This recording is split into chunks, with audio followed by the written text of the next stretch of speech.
liderazgo y comunicación política en tiempos de pandemia. Y bueno, los presento primero a nuestros invitados. Raquel Quevedo es periodista y doctoranda y en 2016 hizo una estancia de investigación en la Universidad de Milán. Hoy trabaja en el Departamento de Historia Moderna, Contemporánea y de América, Periodismo y Comunicación Audiovisual y Publicidad de la Universidad de Valladolid. Ha investigado en infoentretenimiento político, en televisión e internet y las últimas tendencias en comunicación. Hoy también busca analizar la feminización de la política en nuevas formas de politainment. Juan Pablo Luna es profesor titular en la Escuela de Gobierno de la Universidad de Chile, es doctor en Ciencia Política por la Universidad de North Carolina en Chapel Hill en 2006 y obtuvo una beca postdoctoral del Programa de Estudios Latinoamericanos del Woodrow Wilson Center for Scholars. Actualmente es investigador asociado del Instituto Milenio para los Fundamentos de los Datos. Fue profesor visitante en muchísimas y prestigiosísimas universidades y participó en proyectos de investigación en muchos centros académicos en Uruguay, Chile, Canadá, España, Estados Unidos. Es autor de numerosas publicaciones y sus temas de interés son el análisis de los sistemas de partidos políticos y la representación política, los efectos políticos de la desigualdad, el Estado y la metodología de investigación en ciencia política, con énfasis en el enfoque de métodos mixtos. O sea que ya ven que elegimos dos invitados de súper lujo para hablar de un tema que es sensible y apasionante a la vez. Así que bueno, bienvenidos, 1.000.000 de gracias por estar acá con nosotros, por tenernos, digamos, darnos este rato de conversación. La idea, digamos, de hoy, cuando hablamos de liderazgo y comunicación política, todo es en tiempos de pandemia, digamos, en este contexto. Pero cuando me acerco a cualquier tema, siempre tengo el sesgo de preguntarme por el qué, es decir, por su naturaleza, por su descripción y por su cómo, ¿no? Los procesos, las conexiones con otros actores o con otras realidades. Así que, así las cosas, les voy a proponer una pregunta distinta a cada uno, apuntando justamente a este tema. Así que, en primer lugar, Juan, se me ocurre preguntarte por el qué del liderazgo. Intuitivamente, eso quiero que nos ayudes, podríamos decir que un líder político es un representante de la sociedad legitimado por la mayoría o por minorías organizadas y claras, pero ¿cuándo podemos hablar de una representación política de calidad? ¿No? ¿Qué factores dificultan o complican el hecho de que un líder sea un buen representante de la gente?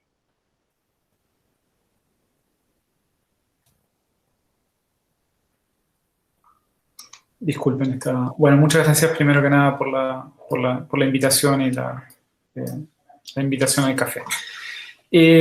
A ver, a mí me cuesta mucho, digamos, como responder la pregunta en abstracto y creo que, digamos, lo más práctico es tratar de pensar qué está pasando con los liderazgos políticos contemporáneos en las democracias contemporáneas. Para eso, digamos, traté de hacer un ejercicio, digamos, simple hace un par de años mirando la popularidad presidencial.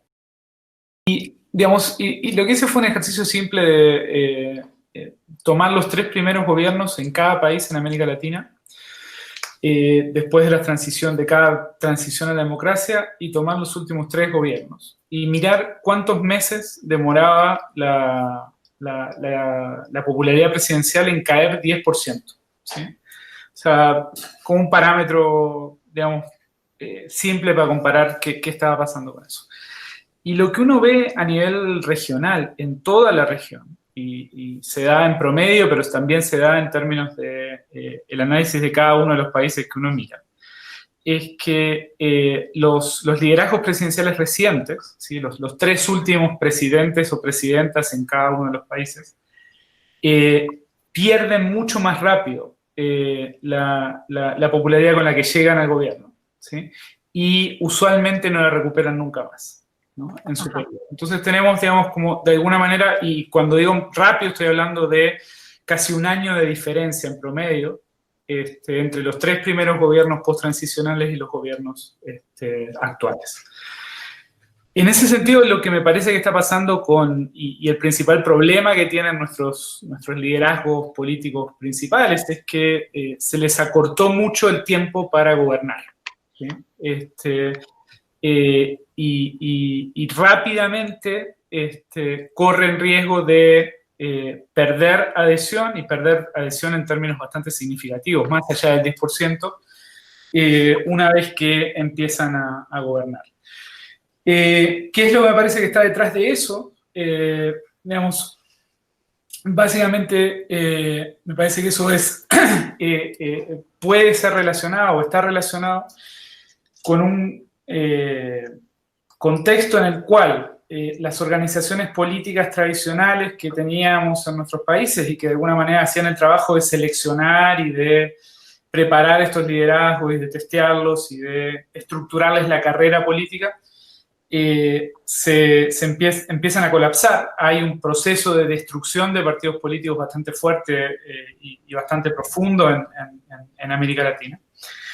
Y hay un proceso de surgimiento de nuevos partidos que es bastante poco exitoso, ¿sí? Entonces, lo que tenemos hoy son liderazgos que llegan más rápido a ganar una elección, que articulan coaliciones electorales o coaliciones de domingo, de noche de domingo, si quieren ponerlo en ese sentido, que muchas veces tienen, digamos, como grupos de apoyo bien heterogéneos en una sociedad que también ha perdido, digamos, como estructura de clase en términos, digamos, de organización política, donde la política de la identidad y la política identitaria es más fuerte. Y si bien logran en un contexto electoral eventualmente ganar una elección, rápidamente pierden o corren el riesgo de perder su legitimidad y por tanto su capacidad de gobernar, ¿no? Yo, digamos, respondería por ahí, ¿no? Entonces, yo diría que hoy ese es el problema fundamental, me parece, la compresión del tiempo, ¿sí? Y la endeblez de cuán vertebradas social y organizacionalmente están las coaliciones políticas que llegan a gobernar y que ponen a un líder en una posición de poder por la vía electoral hoy en América Latina. Es bien interesante porque linkeas el liderazgo individual con el partido que lo sustenta, ¿no? Está bien. Raquel, mi pregunta para vos tiene que ver con el cómo de los liderazgos. ¿Cómo llega la imagen de los líderes a la gente? ¿Cómo proyectan los medios de comunicación esos liderazgos? Y, digamos, en tiempos de polarizaciones, o como decía Juan Pablo, digamos, todos los tiempos se acortan y hay más endeblez en las coaliciones de gobierno, ¿cómo están manejando los medios la imagen de los líderes durante la pandemia? Bueno, Belén, en primer lugar, muchas gracias por la amable presentación. Simplemente un matiz, y es que por fin logré encontrar la feminización de la comunicación política y ya soy doctora, ya no soy doctoranda. Aplausos.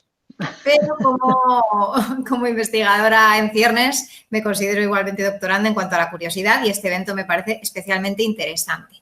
Siguiendo con la pregunta que me planteas, considero que es bastante compleja de responder. El cómo no es fácil de dar respuesta, ¿no? Es un interrogante hartamente complicado. En todo caso, empezando por la primera de las preguntas que me planteabas, yo creo que la imagen habitualmente, lo normal es que nos llegue a través de ese famoso fenómeno de personalización política, lo que es la humanización. Pero en tiempos de pandemia la población no está tan receptiva a ese storytelling más enfocado al show, a lo amable, a lo carismático, porque lo que quiere es ver gestores preparados, hombres de Estado, mujeres de Estado, más que a gobernantes carismáticos. Obviamente, esos líderes tienen que ser empáticos. La empatía no está reñida con el perfil de hombre de Estado, pero el relato tiene que ser mucho más natural, más fluido. Respecto a cómo proyectan los medios esa imagen, tendría que remitirme, si me lo permiten, a una categorización de candidatos que se hace en varios artículos, entre otros en uno de Budno en 2013, que nos habla de la imagen del candidato ideal y popular. Diríamos que en pandemia hablar de candidatos ideales y populares es un tanto frívolo y, sin embargo, nos sirve para comprender cuáles son los tipos de roles que ahora los medios están proyectando. Por una parte, Budnow nos habla del statesman frame, para hablarnos de ese hombre de Estado que se proyecta como gran gestor, que da ruedas de prensa constantemente y que ofrece información muy detallada. Por otra parte, ese candidato ideal tiene que mostrar compasión y obviamente esto en pandemia se ha dado yo creo que en todos los países, ¿no? Ese discurso compasivo, empático y especialmente orientado a las víctimas del COVID-19, del coronavirus.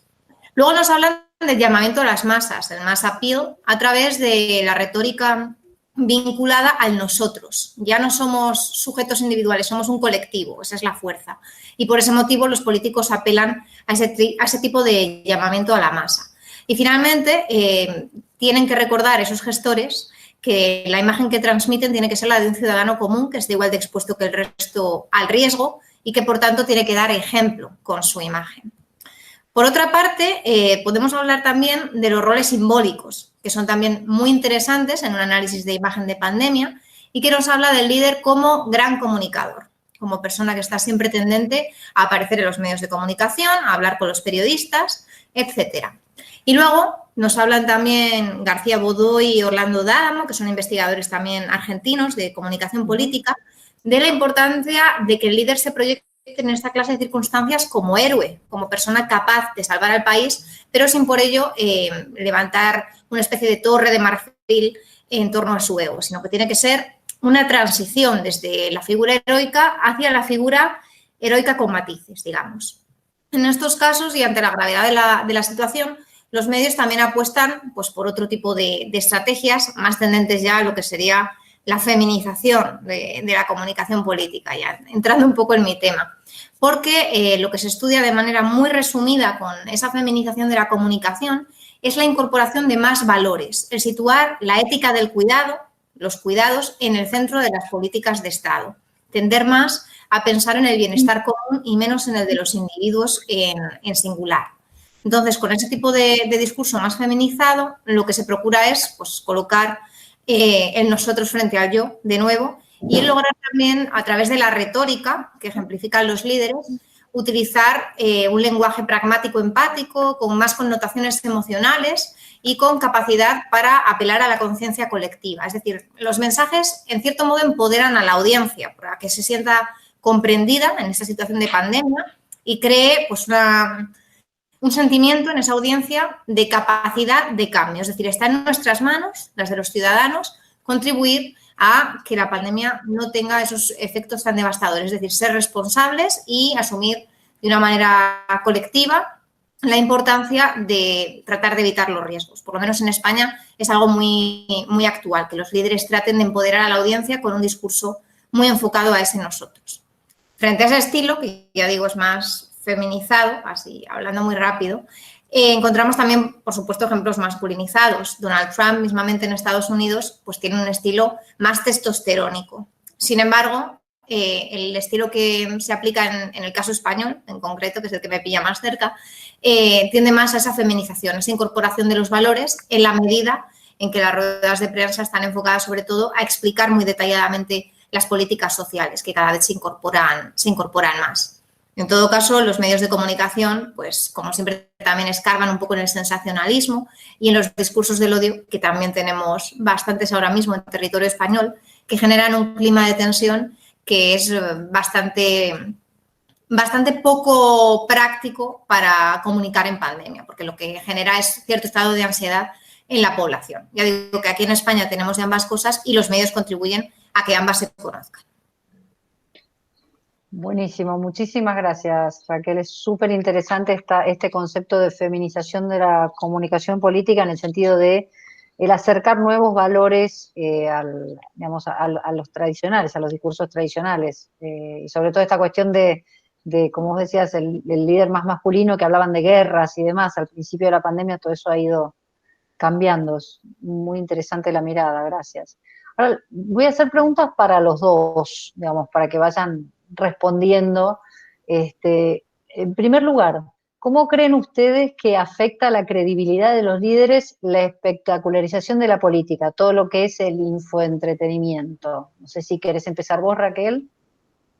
Mismamente. Bueno, la verdad es que depende del tipo de espectacularización y del contexto, porque el politainment, el infoentretenimiento político per se, no es algo necesariamente negativo, a no ser que se lleve al exceso o que el contexto no acompañe.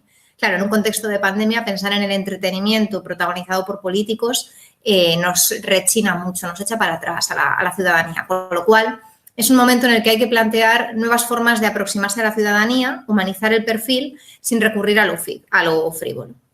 Por ejemplo, un político que participe ahora en un show de televisión, un programa de talk show, por ejemplo, charla con preguntas y respuestas, si enfoca sus respuestas hacia la explicación de la pandemia y ofrece detalles sobre gestión, pues puede hacer un buen aprovechamiento de ese formato. Sin embargo, un político que se presta a otro tipo de formato de infoentretenimiento quizá caiga en más riesgos. De nuevo, barro para casa y hablo del ejemplo que tomo yo en mi investigación, en mi tesis, que es la presencia de los políticos en las revistas femeninas de alta gama. Es un soporte que no en todos los países llega a la política, en España sí se da, y de hecho el caso más reciente es de la propia ministra de Igualdad de este país, que ha posado para una revista femenina muy conocida, Vanity Fair, y para revistas del corazón. Evidentemente esas entrevistas se hicieron antes de que la pandemia llegara a una etapa tan crítica como la que estamos viviendo en esta segunda ola. Pero el problema es que las revistas femeninas de alta gama en muchos casos se publican un mes después o incluso un mes y medio después de que se realicen esas entrevistas. ¿Qué ocurre? Que si el político acude a un programa de entretenimiento en televisión, puede medir los tiempos y adaptar mejor su discurso. Pero si la entrevista se ha dado en soporte papel semanas antes de que alcancemos un punto crítico, las respuestas se van a interpretar en el contexto actual y eso puede ser muy peligroso. La imagen del líder pues, puede quedar en entredicho.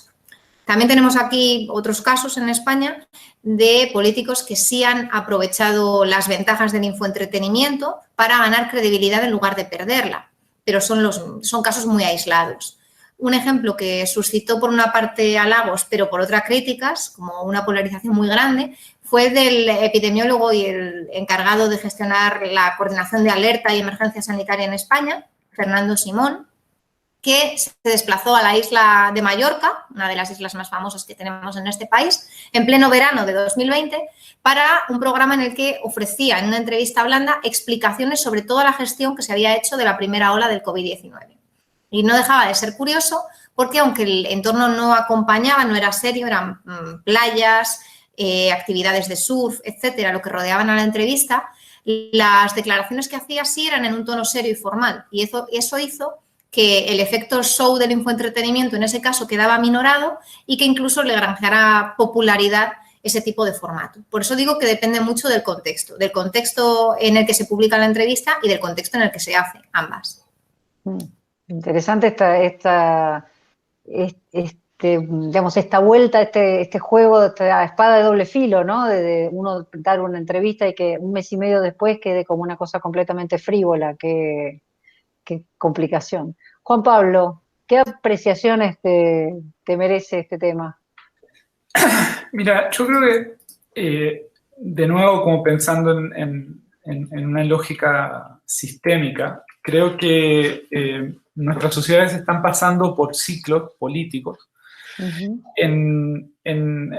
digamos, y pendulando entre un vaciamiento de los contenidos de la política, digamos, y como una frivolización y espectacularización, si se quiere, de la política. Y luego pendulan muchas veces hacia procesos de polarización política, ¿sí? Donde se descubre, digamos, de nuevo que la política tenía impacto en dimensiones relevantes de la vida de las personas.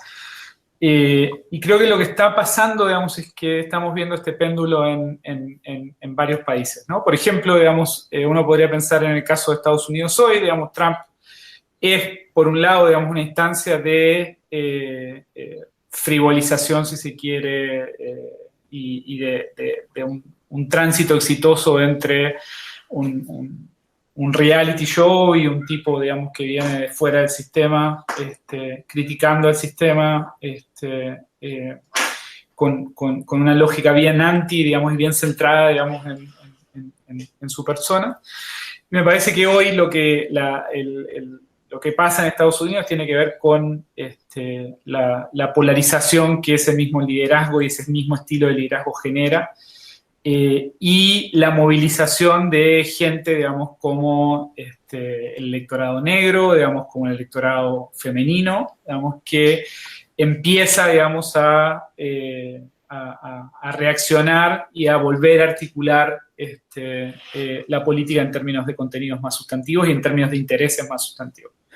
Entonces, me parece que la forma en la cual, digamos, los liderazgos individuales entran en este juego, digamos, de la frivolización, tiene que ver también con estos ciclos más estructurales, de péndulo, digamos, entre momentos, digamos, de vaciamiento de la política y de llenado más polarizante de la política. Y los dos escenarios son problemáticos. El último libro de Adam Przeworski dice, bueno, la democracia justamente funciona bien cuando la gente y los ciudadanos sienten que hay cosas importantes que se juegan en las elecciones democráticas y que se tramitan democráticamente, pero tampoco se les va la vida en eso, ¿no? Y de alguna manera este péndulo, digamos, lo que hace es ponernos en escenarios alternativos a esa visión que articula Przeworski. En ese sentido, digamos, me parece que, y para atarlo con la línea anterior respecto a qué ha pasado con las organizaciones de partidos, parece que tanto en un ciclo, digamos, más de vaciamiento como en un ciclo más polarizante, es importante, digamos, señalar que, o me parece importante subrayar que, en general, en ambos escenarios lo que tenemos son liderazgos más bien personalistas, ¿sí? Entonces, de nuevo, digamos, lo que hemos perdido son organizaciones colectivas donde una serie de liderazgos políticos, digamos, articulan en torno a una organización una estrategia, ¿no? Y en ese sentido,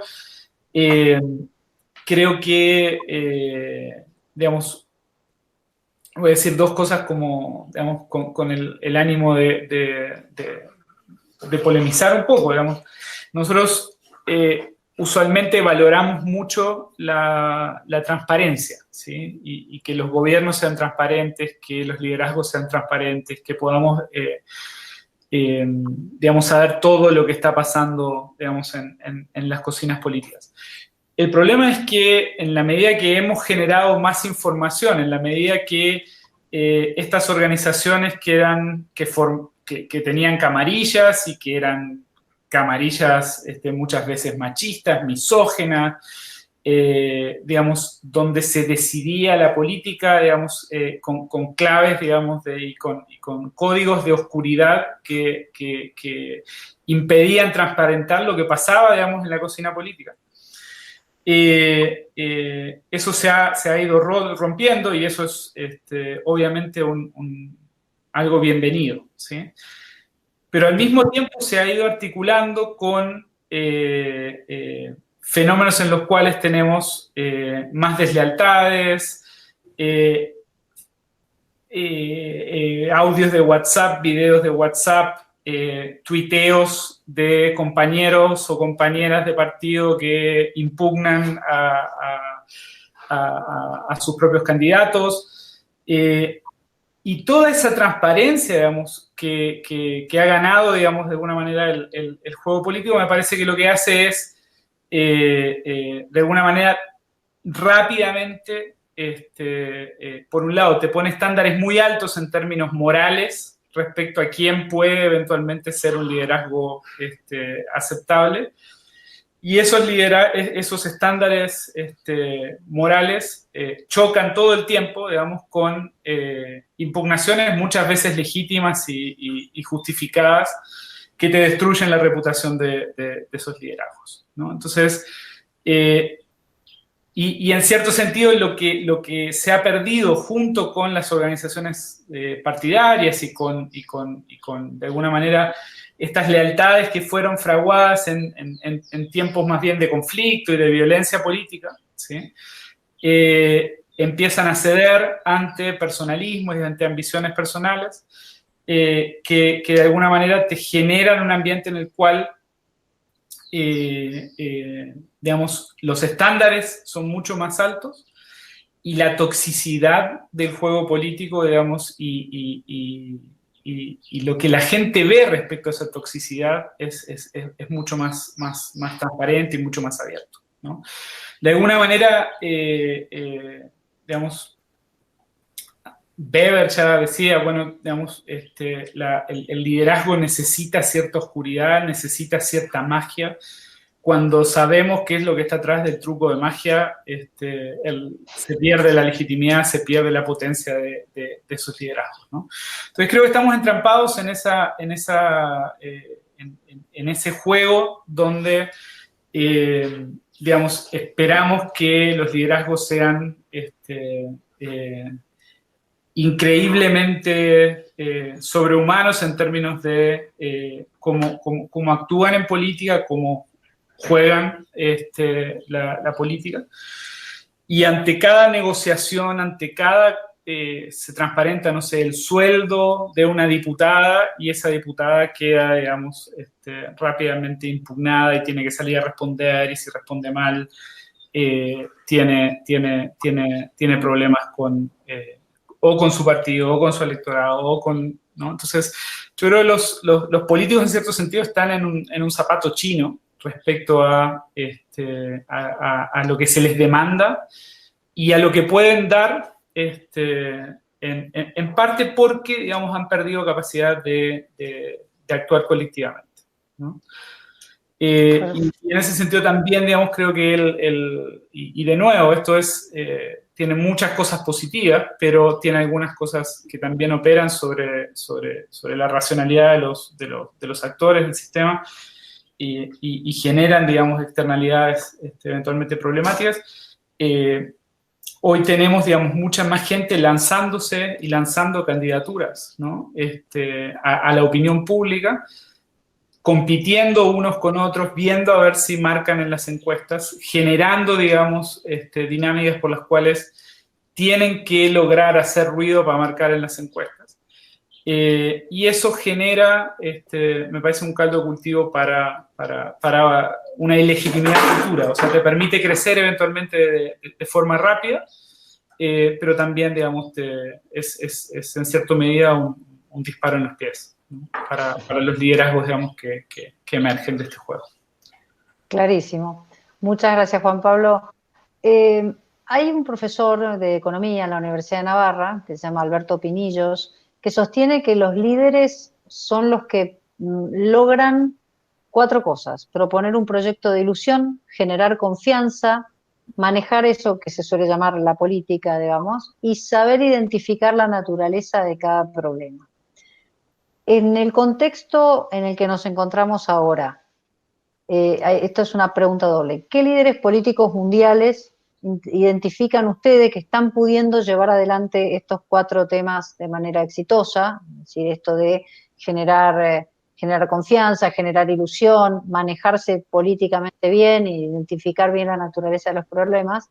¿Y cómo se desempeñaron los líderes políticos en España y en Chile en este sentido? Cuando digo líderes, no hablo solo de los líderes de quienes están en el gobierno, también quienes están en la oposición, ¿verdad? La clase política. Raquel. Bueno, Belén, los 4 elementos que cita este profesor de la Universidad de Navarra realmente son reveladores, porque son los 4 ítems que hay que manejar perfectamente para cubrir las expectativas del buen liderazgo. Aunque hoy en día, después de esa pandemia que estamos viviendo, bueno, después no, en plena pandemia que estamos viviendo, me haría falta un 5.º elemento, que sería también el control de los tiempos. No solamente el control del mensaje, el control de la imagen, sino el control de los tiempos. Por eso que comentaba en mi intervención anterior, a la anterior pregunta, cuando decía que lo importante no es solamente el fondo y la forma, sino también el momento. El momento es fundamental y hay que saber medirlo. Y ya respondiendo directamente a la cuestión sobre qué político ejemplificaría bien esos 4 elementos, 5 si sumamos este último de los tiempos, yo creo que me inclinaría por Jacinda Ardern, por la primera ministra de Nueva Zelanda, recientísimamente reelegida, porque combina el rol de mujer de Estado, de gestora, a la que no le tiembla la mano a la hora de aplicar las medidas contundentes que hacen falta para controlar la pandemia, con un tipo de liderazgo amable donde el cuidado sí que tiene una posición central, una política de amabilidad, que llaman en los medios españoles, que da ejemplo a otros países, a otras naciones.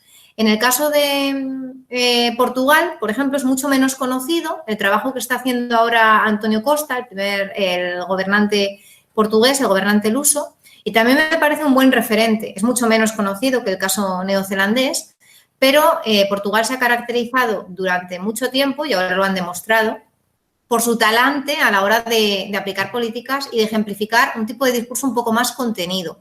De hecho, el opositor directo de António Costa, Rui Rio, que es uno de los líderes ahora menos conocidos en la península ibérica, ha demostrado también ser un opositor muy digno, porque ha aparcado un poco las diferencias con su gobierno para prestar todo su apoyo al gobernante luso en ese control de la pandemia. Y eso es algo que se echa en falta en muchos países, no solamente en Europa, sino también en el resto de los continentes. En el caso español, somos vecinos de Portugal, estamos prácticamente unidos y, sin embargo, es muchísimo lo que desconocemos de ellos y es muchísimo también lo que ignoramos sobre el talante de sus gobernantes. De hecho, en encuestas recientes del barómetro del CIS, del Centro de Investigaciones Sociológicas, se prueba que la cultura política española es cada vez más baja. Y en encuestas que miden también nuestro conocimiento de otros políticos, a la pregunta ¿quién es el primer ministro de Portugal o el presidente del gobierno portugués?, la mayoría de los españoles no saben contestar. No hay información en los medios españoles sobre los gobernantes lusos, que son nuestros vecinos más cercanos. Y eso hace que, en este caso, no se conozca tanto ese talante que está demostrando António Costa y Rui Rio, pero es muy interesante. Ya digo, yo me quedaría con Jacinda Ardern por un lado y con Rui Rio por la otra, junto con António Costa. Y antes de contestar a la siguiente pregunta de cómo están las cosas en España, si le parece a Juan Pablo, pues puede intervenir él y así hacemos el debate un poco más rico, si os parece. Perfecto. Dale.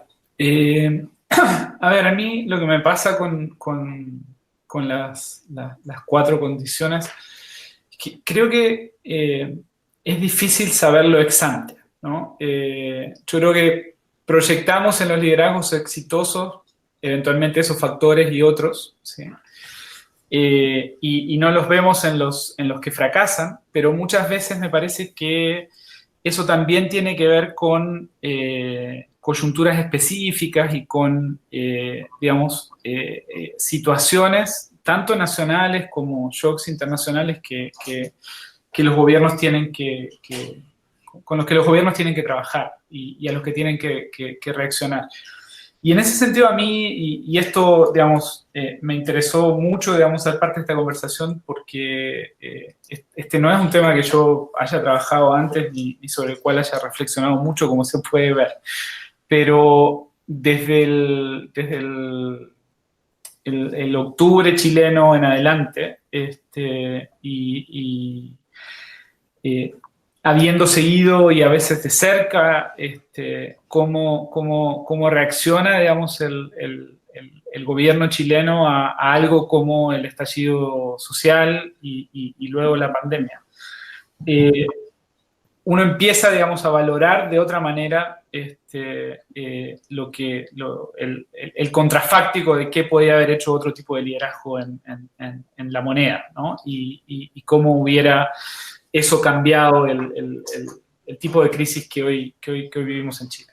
Entonces, yo diría más que nada, pensando, digamos, en ese ejemplo que es el que me ha obsesionado en estos meses, yo diría flexibilidad y empatía es fundamental, ¿no? Y en ese sentido, hay quienes, por ejemplo, mirando a Jacinda Ardern o mirando, digamos, a Angela Merkel, ven, digamos, también ahí un patrón de género, ¿no? Importante.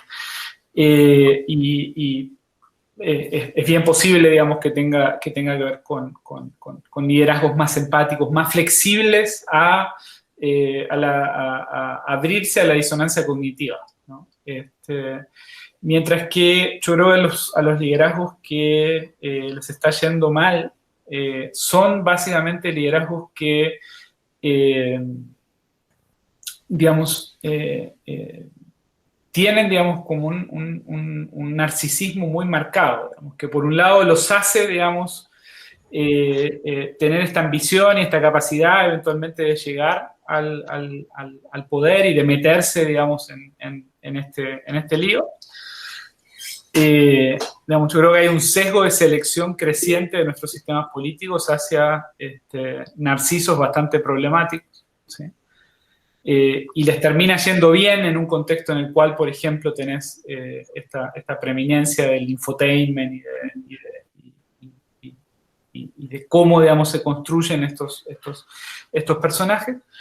Pero luego, ante shocks externos o ante problemas graves como el COVID, como una ola de protestas como la que tuvimos en Chile, son liderazgos que tienen muy poca capacidad, digamos, de adaptación, ¿no? Entonces yo pensaría más bien por ahí. Creo que liderazgos, y en eso también, digamos, secundo lo que decía Raquel hace un rato respecto a la capacidad de manejar lo simbólico, ¿no? En este tipo de contexto. Mucho más lo simbólico que lo material, digamos, o por lo menos primero lo simbólico y después lo material, ¿no? Y creo que tenemos muchos liderazgos que se han acostumbrado a, o que tienen problemas para manejar lo simbólico y que tienen problemas, digamos, por tanto, para construir legitimidad. Eso, yo lo dejaría por ahí. Me gustaría saber, digamos, qué ha pasado en España en estos años, en estos meses, y después puedo decir algo más sobre Chile si les interesa.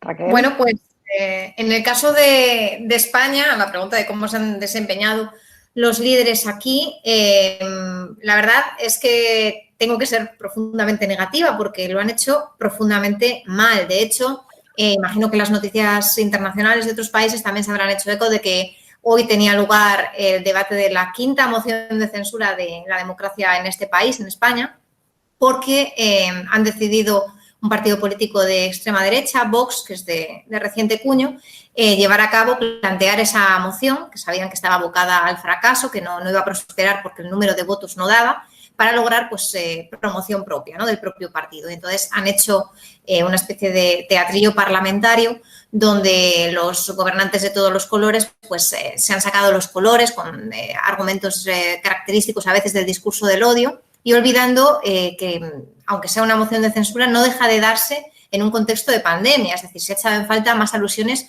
a las víctimas, al dolor común, al dolor ya no solo de este país, sino del mundo. Se ha echado en falta un poco ese discurso más empático. Entonces, en este caso, digamos que el liderazgo que han demostrado no solo el presidente del gobierno, en este caso Pedro Sánchez, sino también los líderes de la oposición, de los diferentes partidos, no ha sido realmente transformacional, no ha tenido un carácter adaptativo. Ha sido una moción de censura muy bronca y además, bueno, ya digo, un intento de moción de censura porque no ha prosperado, muy bronca y donde se ha perdido de vista esa necesidad de proyectar una imagen diferente, donde por mucho que haya posturas enconadas, no se olvide el mensaje común, que es el de apoyo al país y de sacar adelante a todas las familias que lo están pasando mal, económica, social y sanitariamente. En ese clima de crispación que es absoluto, el presidente del gobierno, Pedro Sánchez, del Partido Socialista, sí que ha intentado, a través de sus numerosas ruedas de prensa en estos meses, aplicar la política de los valores. Pero es verdad también que luego, a la hora de hacer el debate parlamentario, pues este tipo de dogma de intentar aplicar caracteres más tendentes al pacifismo, pues se termina olvidando, ¿no? Lo terminan aparcando por los ataques de otros líderes de la oposición. En resumen, que cuando decía que envidiábamos a nuestros vecinos portugueses es por algo, y es porque los colores no se han olvidado en España y lejos de intentar buscar acuerdos en lo esencial, pues el debate bronco llega hasta el punto de que, ya digo, hoy nos hemos enfrentado a la 5ª moción de censura en este país, mientras las familias siguen pasándolo mal en las calles, con lo cual, pues creo que eso lo define todo de cómo se están haciendo las cosas ahora mismo en España. Generando con esto una gran distancia entre el liderazgo político y la gente, entre gobernantes y gobernados, porque están como en su tema, digamos, sin acercarse a la gente. Y aparte es interesante que esto se da en gobierno y oposición, ¿no? O sea, es como todo el liderazgo se está manejando de ese modo. Es así en varios países. ¿Cómo están las cosas en Chile, Juan Pablo? A ver, en Chile, como yo adelantaba, es difícil pensar en la pandemia sin pensar en su interacción con el estallido social, ¿no? Y en ese sentido, yo creo que desde un primer momento, Piñera y su círculo chico leyó muy mal el estallido. Pensaron, digamos, que de alguna manera se convencieron muy rápidamente, y estos días ha salido evidencia de reportes de inteligencia, digamos, muy mal hechos, que daban pie a esa interpretación y justificaban esa interpretación, que era del círculo pequeño de Piñera.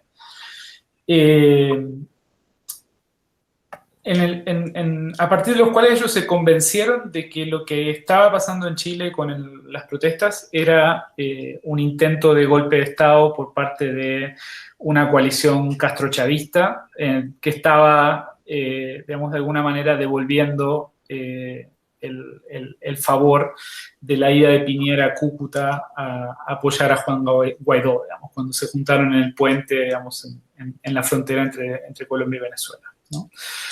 Se convencieron muy rápido de eso, centraron, digamos, todo en la violencia y obviamente en la represión, terminaron escalando también retóricamente, o sea, el primer o segundo día cuando Piñera dice que están en guerra, digamos, contra un enemigo poderoso, digamos, terminan escalando y dándole, digamos, más entidad y más capacidad de movilización a la protesta. Y el gobierno, digamos, se acabó con eso, ¿no? O sea, es un gobierno,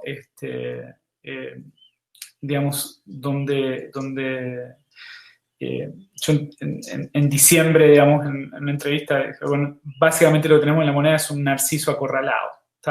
Digamos, y con eso murió el gobierno, digamos. Probablemente termine su mandato legal, pero es un gobierno que se quedó sin agenda, sin liderazgo, sin legitimidad, con un 6% a diciembre del año pasado de popularidad, ¿no? Con una coalición que recién pudo rearticular hace unos meses, digamos, pero la rearticuló corriéndose más hacia la derecha, que justamente lo que debió haber evitado. Y donde hoy tenemos, digamos, un presidente, digamos, básicamente, digamos, sin poder, ¿no? Tiene el cargo, pero no tiene poder. En ese contexto llega la pandemia y fue evidente, digamos, y de hecho salió una entrevista la semana pasada a la familia de Piñera, digamos, un reportaje respecto a la familia de Piñera, pero fue evidente desde marzo, digamos, que el gobierno y Piñera en particular vieron, digamos, en la pandemia una oportunidad para renacer, ¿no? La entrevista que salió el domingo pasado, donde se reporta dichos de la familia de Piñera, la familia de Piñera dice que lo vieron renacer con la pandemia, y que él vio la pandemia como su oportunidad para resarcirse, ¿no? Entonces apostaron a una forma de manejar el COVID innovadora, que le diera y le devolviera a Piñera su halo de capacidad de gestión y su capacidad de manejo, management, más bien empresarial, de este asunto, y eso obviamente, digamos, terminó siendo un boomerang. Hoy hay una disputa judicial por unos correos en los cuales se presume que el gobierno mintió o escondió datos de mortalidad respecto al COVID. Entonces hicieron toda una estrategia de encubrimiento y de manejo, digamos, muy cerrado de la pandemia, que terminó generando, por un lado, digamos, más consecuencias en términos sanitarios, más consecuencias en términos económicos por la extensión de las cuarentenas, se beneficiaron en parte, digamos, de el toque de queda, que seguimos con toque de queda en Chile, digamos, desde octubre, ¿sí? Con lo cual se ha logrado, digamos, de alguna manera bajar la protesta en la calle, pero es un gobierno, digamos, que se ha quedado, digamos, sin manejo de agenda, sin liderazgo, sin legitimidad. Y creo que por el otro lado, por el lado de la oposición, en vez de, digamos, olvidarse de alguna manera de Piñera, y tratar de construir para adelante, digamos, asumiendo que Piñera es un zombie, ¿sí? Y que los problemas del país son otros, no es Piñera, digamos, ni su gobierno, más allá del daño que pueda terminar haciendo el gobierno de acá al año y medio que le queda. Ha decidido, digamos, construir adhesión en oposición a la figura de Piñera, lo cual me parece que es una estrategia que en el corto plazo puede ser rentable, pero que te deja nuevamente, digamos, en un problema de cómo gobernás y cómo articulas poder hacia adelante una vez que Piñera salga definitivamente de escena. Claro. Qué difícil. Hay un comentario de una persona que nos está siguiendo por YouTube, que es Mila Ríos, que dice que se enfatiza en toda esta cuestión todos los liderazgos femeninos, en todo el tema del manejo de la pandemia, pero que también, bueno, Fukuyama dice que además de la cuestión del liderazgo, la capacidad estatal es fundamental. La pregunta es si se podrían separar estos elementos. A esto yo agrego, y digamos, para acercarles a ustedes esta pregunta, esta cuestión de que también la comunicación política va cambiando. Veníamos de una especie de ola digamos, de endiosamiento de la comunicación en sí, digamos, y un poco bajando la atención a la capacidad de gestión. Pero ahora todo esto de la pandemia ha vuelto ha vuelto a poner sobre la escena esta cuestión de que si hay buena comunicación pero hay mala gestión, no funciona. O sea, la mona vestida de seda, mona queda. Yo creo que tiene mucho que ver también con esto de la pregunta de, ok, los liderazgos individuales, fantásticos, pero si no tenemos una capacidad estatal que funcione, también es muy difícil esto. No sé qué opinan ustedes al respecto, Raquel. Pues coincido plenamente con tu reflexión, Belén, y además creo que, aprovechando que la persona que nos deja el comentario menciona a Fukuyama, es un buen momento también para recordar el poder blando, el soft power, porque realmente en pandemia estamos volviendo a pensar mucho, pues no solo en lo individual, en lo aislado, sino también en la manera de enfatizar las políticas duras, sobre todo las económicas. Y Fukuyama nos dice también que el poder blando puede ayudar también a aliviar ciertas tensiones y los políticos tendrían también que encauzar parte del liderazgo hacia ese poder blando, yo creo, pero aún así depende mucho de los contextos. Juan. Sí, yo estoy plenamente de acuerdo. Yo en mis tiempos de juventud hice un grado en marketing y me acuerdo que se hablaba en aquellos años de las 4P del marketing, ¿no? Y no importa lo que uno invierta en publicidad si no tiene un buen producto, ¿no? Y yo creo que lo mismo pasa en términos de la política, ¿no? Y creo que esto de la pandemia nos ha hecho redescubrir la capacidad estatal en varios sentidos, digamos, y los problemas de capacidad estatal en varios sentidos. Por un lado, la capacidad real, digamos, de implementar y llegar a zonas del territorio que nominalmente controlan los gobiernos, pero que muchas veces no controlan en términos más sustantivos, ¿no? O en los cuales tienen problemas, digamos, de delivery de la política pública. Y en un segundo sentido, a mí me parece que es importante esto de la capacidad estatal en un sentido más de James Scott, ¿no? De lectura de la sociedad, ¿no? y de capacidad de levantar información y datos sobre cómo funciona la sociedad y sobre cómo, digamos, de alguna manera se informa con esos datos la política pública. Uno de los gaffes que nos dio la pandemia en Chile fue que el ministro de Salud saliera a declarar en cierto momento, digamos, donde la epidemia estaba y la pandemia estaba,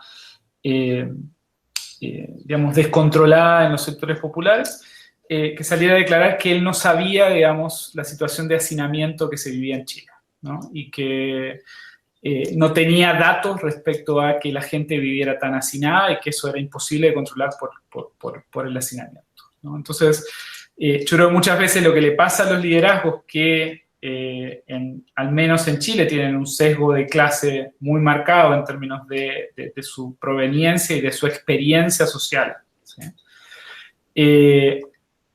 Digamos, gobiernan en una sociedad que muchas veces se imaginan con datos que no tienen. Y eso los hace caer en errores comunicacionales que los dejan en offside con el 85% de la población muy rápidamente, ¿no? Entonces, yo diría, hay no solo, digamos, un problema de infraestructura de política pública y de delivery, ¿sí? De la política pública, sino también la capacidad en sociedades muy desiguales, donde los liderazgos políticos son extraídos de una élite muy desconectada, ¿sí? Eso te genera no solo problemas para gobernar, sino también problemas para comunicar y para entender y empatizar con lo que está viviendo la ciudadanía, ¿no? Me estás dando pie para la última pregunta, Juan Pablo, porque tenemos que respetar los horarios y los compromisos, pero con lo que estás diciendo me estás dando pie a la última pregunta, es si pudieran hacerle alguna recomendación en materia de comunicación a los líderes de sus respectivos países en este momento de pandemia. ¿Qué le sugerirían? En mi caso, no sé, Juan Pablo, o Raquel, quien quiera, Raquel, vamos con Raquel. Muy rápidamente, para no quitaros más tiempo, yo diría que se podría hablar de 3 elementos muy concretos. Feminización, de nuevo, política del cuidado, poner el cuidado en el centro. Altura de miras, hace falta más dignidad a la hora de gestionar determinados temas, que no significa más ego, significa sencillamente dar más dignidad a temas que podrían parecer banales, pero que importan a la ciudadanía. Y por último, políticas de Estado, que por definición no deberían asociarse a un gobierno concreto o a una ideología determinada, sino a las necesidades de un país. Es lo que se hace en falta, ¿no? Separar un poco de la ideología, del bronco debate, las cuestiones que se defienden en los parlamentos y llegar más a la calle, proyectar una imagen de mayor unidad y acercarse más de una vez por todas al ciudadano. Juan.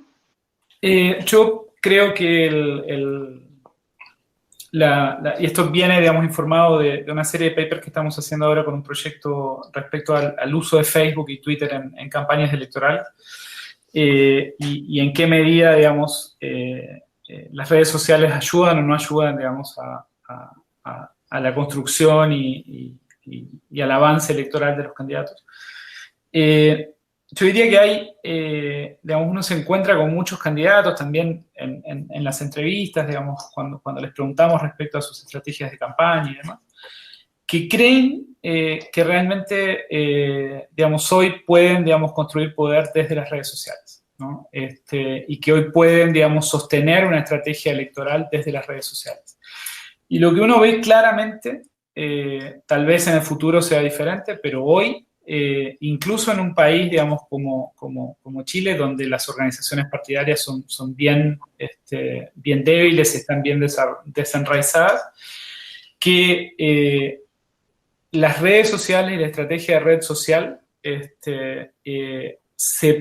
funciona cuando está articulada con algo que también va en el mismo sentido en el mundo real, ¿no? Entonces, de alguna manera en comunicación política hay esta discusión eterna entre qué pasa con las nuevas tecnologías, si son disruptivas y si cambian, digamos, la forma como se hacen las cosas, o si en realidad se se incorporan a un portafolio, digamos, preexistente y más bien clásico, digamos, de repertorios de comunicación.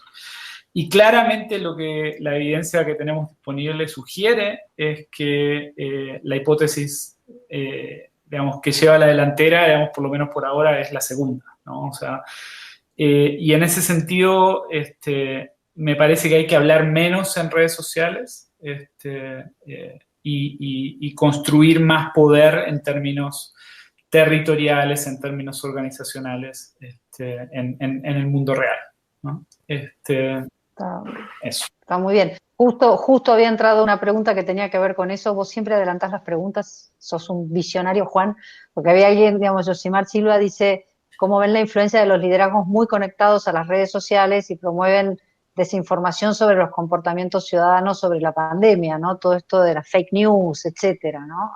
Digamos, aquí pone el ejemplo de Bolsonaro, dice en Brasil, el caso de Bolsonaro es visible, pero toda esta movida de liderazgos en duda, más redes sociales, más pandemia, es una combinación bastante compleja. Sí, y si puedo hacer un solo punto respecto a eso adicional. Sí, por favor. Yo creo que nos está pasando también en la disciplina, digamos, dado que esto es a la CIP, que estamos cediendo a la misma tentación que los políticos de analizar la política a través de las redes sociales o a través de, digamos, lo que podemos analizar desde la oficina, ¿sí? Y eso me parece que es nuevamente, estamos como de nuevo el borracho que va a buscar las llaves donde hay luz y no donde se le cayeron, ¿no? Creo que uno, o sea, por lo menos a mí me pasa recurrentemente que cuando uno hace trabajo de terreno, cuando hace, digamos, investigación, digamos, en el mundo real, encuentra, digamos, limitaciones brutales a lo que estamos y podemos hacer desde nuestra oficina y hoy con las APIs de Twitter y de Facebook y demás. Entonces, creo que hay que tener la misma precaución que le sugerimos a los políticos para nosotros. Tomamos el sabio consejo.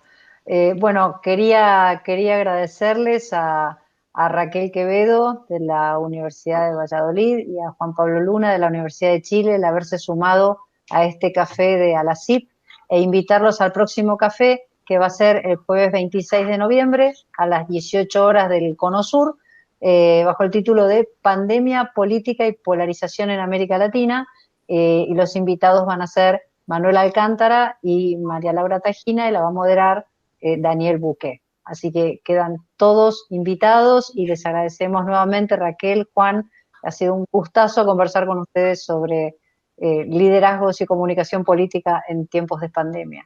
Daniel Buqué, no sé si querés hablar, digamos, en nombre de ALACIP para cerrar. Para decir que no quiero hablar, tengo que hablar.